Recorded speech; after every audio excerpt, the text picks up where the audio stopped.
Hi, it's me again with Corel Draw Tips and Tricks. And while that other video was loading, I was just playing around. Let's say you wanted, if you didn't watch the last video, we made all these rectangles and by joining curves or joining nodes together automatically.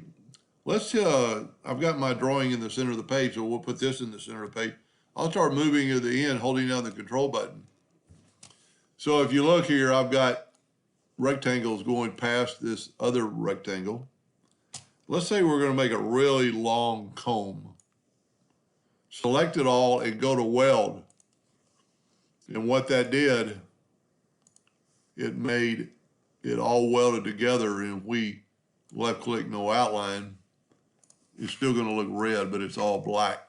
So you've got individual lines that are going through there that are all connected. Well, the red is still there because the smart field is black. So this would cut out. They might be too thin to cut out, but if you left click, right click in red, it would make a really long, real thin pieces of wood or acrylic or whatever you're going to cut out of.